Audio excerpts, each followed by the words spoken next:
यूं तो दुनिया भर में कई देश मौजूद हैं, लेकिन जापान जैसा देश शायद ही किसी ने देखा या सुना होगा।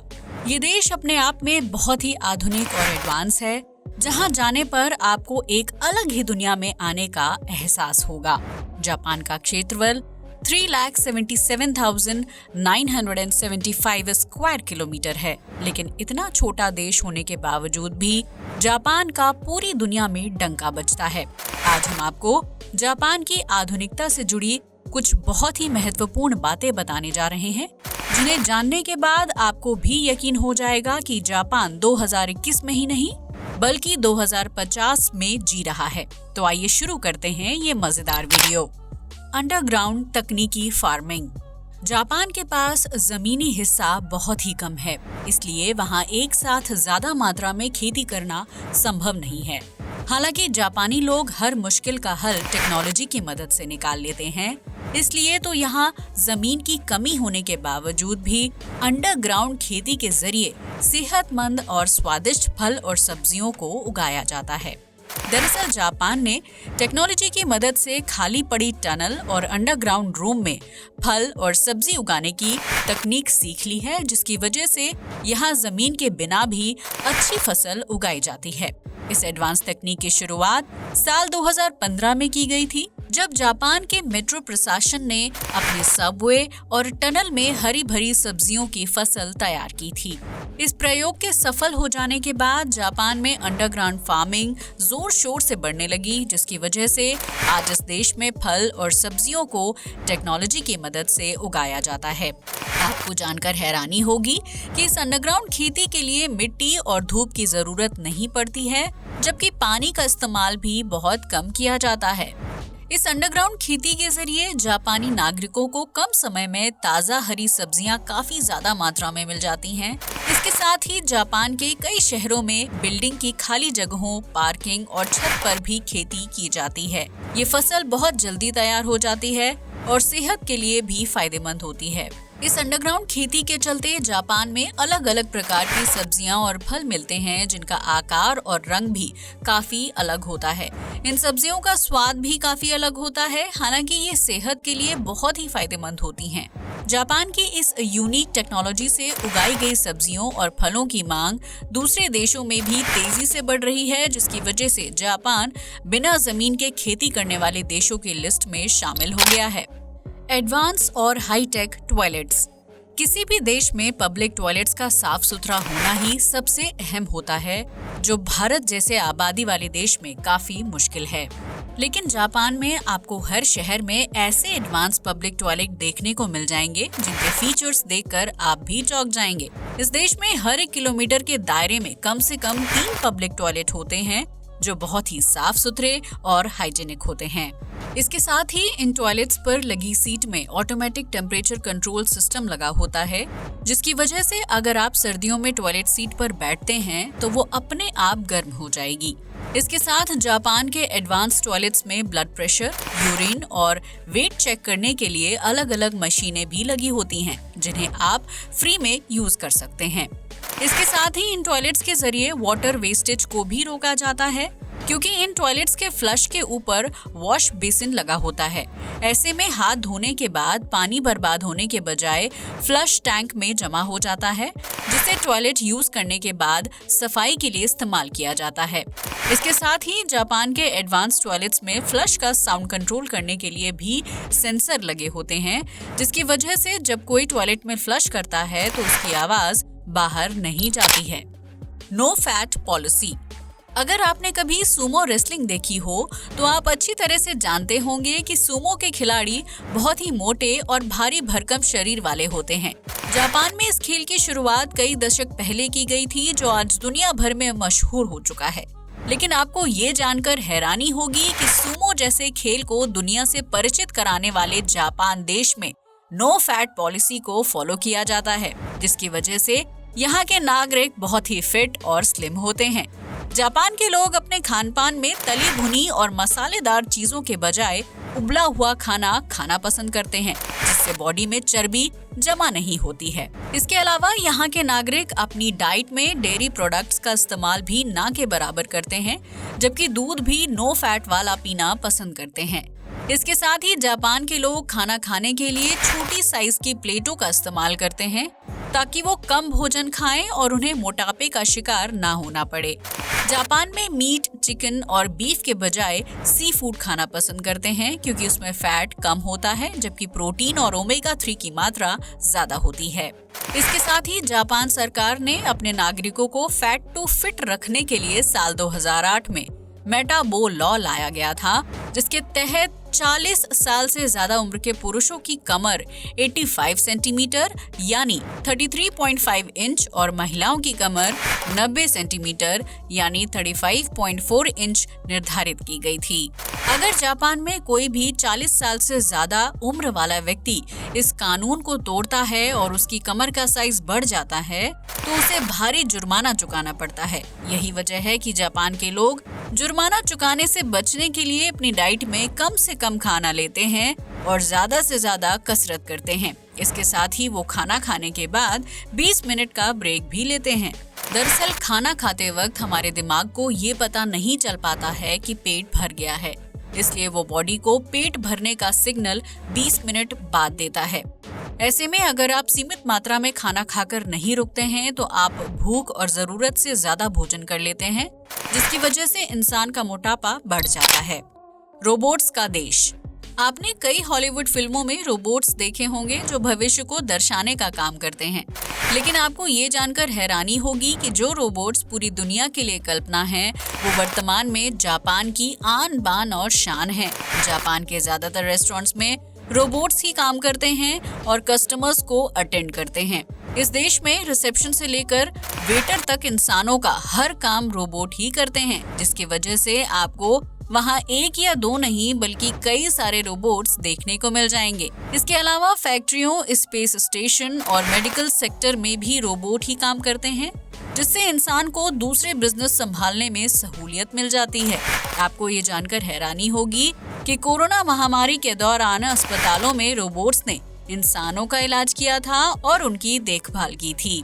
इसके साथ ही वो मरीजों को रूटीन चेकअप समेत सारी जरूरतों का ख्याल रखते थे। जापान दुनिया का इकलौता ऐसा देश है जो अपने बनाए रोबोट्स को स्पेस में भी भेज चुका है। साल 2013 में जापान ने अपना पहला रोबोट अंतरिक्ष यात्री के रूप में स्पेस में भेजा था, जिसका नाम किरोबो था। इसके अलावा जापान में सालाना आने वाले 500 से भी ज्यादा भूकंप के दौरान राहत और बचाव का काम रोबोट्स द्वारा ही पूरा किया जाता है, जो मलबे में दबे लोगों को ढूंढने और उन्हें सुरक्षित बाहर निकालने का काम करते हैं। जापान में रोबोट्स टेक्नोलॉजी इतनी आगे पहुंच चुकी है कि वर्तमान में उसकी बराबरी कर पाना किसी भी देश के लिए बहुत ही मुश्किल काम है। जापान में रोबोट्स की मदद से बहुत से मुश्किल काम पूरे होते हैं, इसलिए वहाँ के वैज्ञानिक हमेशा एडवांस रोबोट्स बनाने का काम करते हैं। ये रोबोट्स इंसान से बातचीत भी करते हैं और उनकी बात भी समझते हैं, जो रेस्टोरेंट्स और वर्क सेक्टर्स में सबसे जरूरी चीज होती है। बुलेट ट्रेन का आविष्कार। अगर आप जापान में घूमने के लिए जाते हैं तो आपको कोई भी प्राइवेट टैक्सी या बस नहीं लेनी पड़ेगी, क्योंकि इस देश में दुनिया का सबसे बेहतरीन और एडवांस ट्रांसपोर्ट सिस्टम है, जिसकी वजह से नागरिकों को ना तो घंटों बस का इंतजार करना पड़ता है और ना ही कोई व्यक्ति ऑफिस के लिए लेट होता है। दरअसल जापान में बुलेट ट्रेन मौजूद है, जो हवा से भी तेज स्पीड में चलती है और कई किलोमीटर की दूरी चंद मिनटों में तय कर लेती है। बुलेट ट्रेन 240 से 320 किलोमीटर प्रति घंटा की रफ्तार से चलती है, जिसे जापानी भाषा में शिनकानसेन कहा जाता है। ये बुलेट ट्रेन जापान की राजधानी टोक्यो को अलग अलग शहरों से जोड़ने का काम करती है, ताकि नागरिक कम से कम समय में एक शहर से दूसरे शहर की दूरी तय कर सके। जापान की ये बुलेट ट्रेन बहुत ही आरामदायक होती है। इसके साथ ही ये ट्रेन हाई स्पीड में दौड़ने के बावजूद भी बिल्कुल भी आवाज नहीं निकालती है। ऐसे में आप समझ सकते हैं कि बुलेट ट्रेन स्पीड में चलने के बावजूद भी पर्यावरण में ध्वनि प्रदूषण नहीं करती है। बुलेट ट्रेन कभी भी लेट नहीं होती है और ना ही अपने यात्रियों को लेट होने देती है। यही वजह है कि जापानी लोग समय के बहुत ज्यादा पाबंद होते हैं। आपको ये जानकर हैरानी होगी कि एक बार किसी तकनीकी खराबी की वजह से बुलेट ट्रेन सिर्फ 20 सेकंड लेट हो गई थी। इसके बावजूद भी ट्रेन प्रशासन ने अपने यात्रियों से माफी मांगी और उनका पूरा का पूरा टिकट वापस कर दिया गया था। लंबी उम्र और खुशहाल जीवन का सीक्रेट। पूरी दुनिया में देखा जाए तो जापान में सबसे ज्यादा बुजुर्ग पाए जाते हैं जो लंबी उम्र जीने के बाद मृत्यु को प्राप्त होते हैं। इस देश में ज्यादातर नागरिक 80 साल से ज्यादा की उम्र जीते हैं, जबकि कुछ ऐसे भी बुजुर्ग हैं जिनकी उम्र 90 से 105 के बीच है। ऐसे में सवाल खड़ा होता है कि आखिर जापान के नागरिक इतनी लंबी उम्र कैसे जीते हैं? तो उसका सीधा जवाब है उनका जिंदगी जीने का सही तरीका। जापान के नागरिक अपने खान पान का खास ख्याल रखते हैं और जरूरत से ज्यादा मोटे नहीं होते हैं।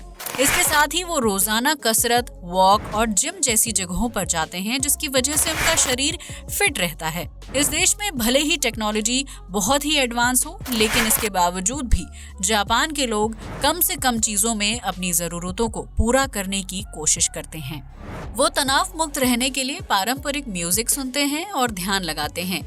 इसके साथ ही इस देश में बुजुर्गों के लिए फ्रेंड्स क्लब भी हैं, जहां वो नए दोस्त बनाते हैं और तनाव से मुक्त रहते हैं। जापान बहुत ही एडवांस है, लेकिन इस देश में अब भी परिवार संयुक्त रूप में एक साथ रहते हैं। यानी बच्चे शादी के बाद अपने माता पिता को छोड़कर अलग नहीं होते हैं, बल्कि उनके ही साथ रहते हैं। यही वजह है कि जापान के बुजुर्गों को अकेलेपन या तनाव का एहसास नहीं होता है, क्योंकि वो हर वक्त अपने दोस्तों और परिवार के साथ रहते हैं। ऐसे में एक खुशहाल जिंदगी जीने की वजह से जापान के बुजुर्गों की लाइफ सामान्य बुजुर्गों के मुकाबले ज्यादा होती है, जिससे बाकी देश के नागरिकों को सीख लेनी चाहिए। Automatic underground parking. हर देश में कार को खड़ा करने के लिए पार्किंग की सुविधा होती है, लेकिन जापान में पार्किंग भी एडवांस लेवल की होती है, ताकि आम नागरिकों को सड़कों पर असुविधा का सामना ना करना पड़े।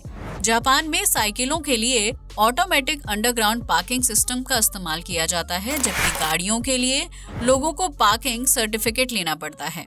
जापान में कार सिर्फ वही व्यक्ति खरीद सकता है जिसके पास उसे पार्क करने के लिए पर्याप्त जगह हो।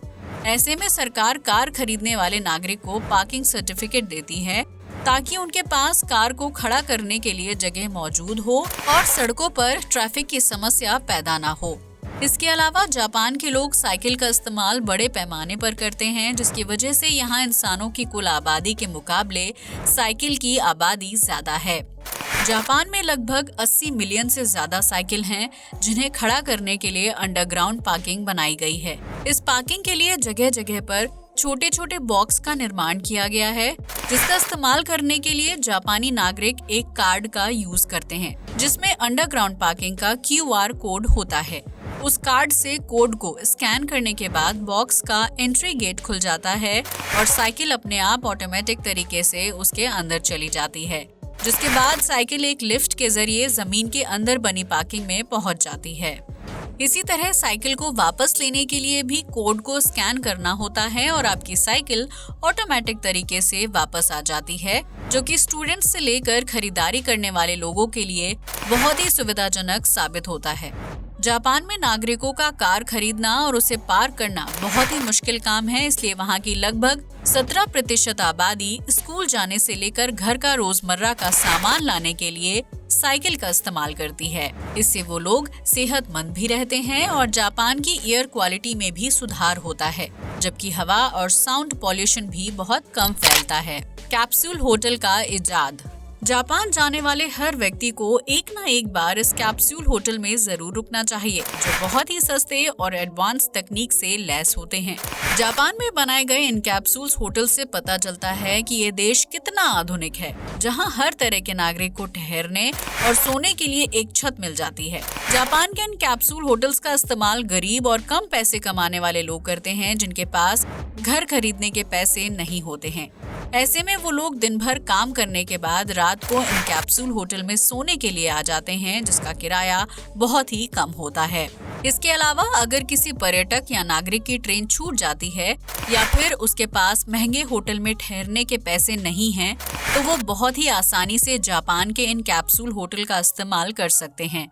इस होटल रूम का साइज भले ही कैप्सूल की तरह होता है, लेकिन इसमें ग्राहक की सुविधा के लिए टीवी, म्यूजिक, एसी, आरामदायक गद्दा और वॉशरूम मौजूद होता है।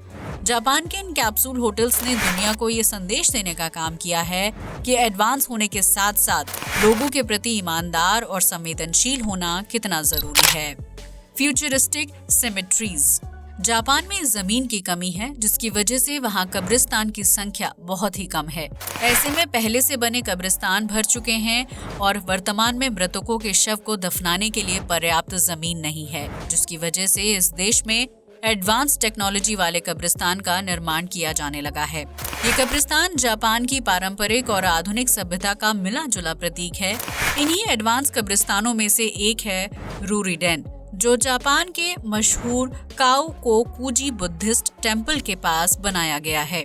इस कब्रिस्तान में मृतक की बॉडी को एडवांस तरीके से जमीन के अंदर बने चैम्बर में दफना दिया जाता है, जिससे स्पेस की कमी नहीं होती है और एक साथ कई लोगों के शव दफनाए जा सकते हैं। इसके साथ ही इस कब्रिस्तान के ऊपरी हिस्से में एक बड़ा सा हॉल बनाया गया है, जिसमें छोटी छोटी बॉक्स के आकार की खिड़कियां मौजूद हैं। हर बॉक्स में भगवान बुद्ध की एक छोटी सी मूर्ति रखी हुई है, जिनकी संख्या लगभग 2000 है। ये मूर्तियां इस बात को दर्शाती हैं कि कब्रिस्तान के अंदर इतनी संख्या में मृतकों के शव दफन किए गए हैं, जिसके बाद उनकी याद में हर एक बॉक्स में एक मूर्ति रख दी जाती है। इतना ही नहीं, इस एडवांस कब्रिस्तान के हॉल में जब कोई नागरिक अपने मृतक रिश्तेदार से मिलने आता है तो किसी एक स्टैच्यू की लाइट अपने आप जलने लगती है। इस तरह एडवांस तरीके से शव को दफन किए जाने के बावजूद भी जापानी नागरिक मूर्तियों के जरिए अपने प्रियजनों के संपर्क में रहते हैं, उनसे प्रार्थना करते हैं और उनसे मिलने आते हैं। माना जाता है कि हर स्टैच्यू के बॉक्स को कब्र में दफन किए गए शव से जोड़ा जाता है, इसलिए जब उस कब्र से मिलने के लिए कोई व्यक्ति आता है तो स्टैच्यू की लाइट जलने लगती है। आपको बता दें कि इस एडवांस कब्रिस्तान में हर स्टैच्यू को ब्लू रंग की खूबसूरत लाइट से कवर किया गया है, ताकि उन्हें देखने वाले इंसान को शांति और स्थिरता का एहसास हो। इस तरह के कब्रिस्तान जापान के अलावा पूरी दुनिया में कहीं और देखने को नहीं मिलते हैं, इसलिए ये कहा जा सकता है कि जापान साल 2050 में जी रहा है। तो ये थे जापान से जुड़ी कुछ ऐसी बातें जो उसे पूरी दुनिया से अलग और एडवांस बनाती हैं। जापान की प्रगति के पीछे वहाँ के वैज्ञानिकों और नागरिकों की अहम भूमिका है, जो न सिर्फ बदलावों को अपनाते हैं बल्कि अपनी पुरानी परंपराओं को भी जीवित रखना जानते हैं। जापान से जुड़ा ये वीडियो आपको कैसा लगा, हमें कमेंट करके जरूर बताएं। आज के लिए बस इतना ही। वीडियो अच्छा लगा हो तो इसे लाइक और शेयर करें, साथ ही हमारे चैनल को भी सब्सक्राइब करें। जय हिंद दोस्तों।